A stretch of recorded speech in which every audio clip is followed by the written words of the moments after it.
How to destroy the entire world.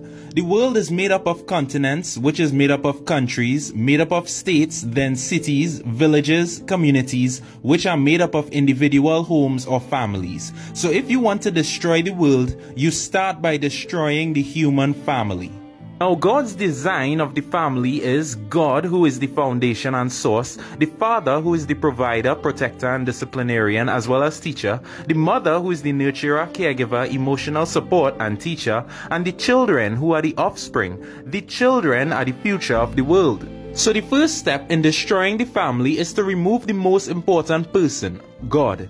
You do this by removing God from the education system and pushing the agendas that there is no God, the Bible is outdated, science is fact, God is fiction, and whatever else nonsense people believe these days. The next step in destroying the family is the removal of the father. This step is much easier now that God is gone.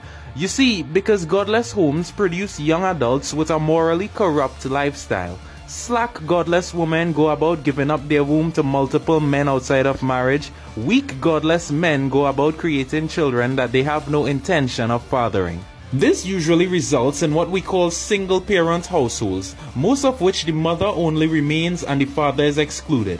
Fatherless homes proliferate fatherless homes, and now you're left with an epidemic of broken family units, with no God and no father. But it doesn't stop there. Now the single parent is left with the full responsibility of the home. They are so busy making ends meet that they have minimal time to spend raising their children themselves. So the child goes to school and he's learning his principles from the education system. And what is the system teaching? The system teaches your child that now you can have a family with two fathers or two mothers as parents, and somehow that is perfectly fine. This stupidity further corrupts the already broken family units that we have in the world.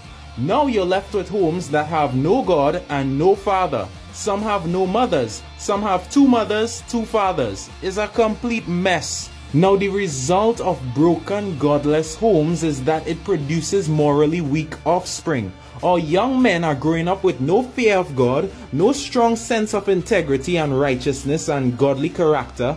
Our young women are growing up with no sense of chastity, no humility or loyalty, experts in manipulation, and the list goes on. So these faulty, misguided youths evolve to become corrupt politicians, fraudulent judges, unethical policemen, ruthless criminals, dishonest businessmen, greedy pastors, all who pollute and dismantle our communities, states, and nations. Now you have a selfish and cold world where no one loves or respects their neighbor, everyone fights for themselves, family becomes enemies, close friends backstab each other, nobody could be trusted. It's country against country, nation against nation, mankind divided against himself and destroying his own race.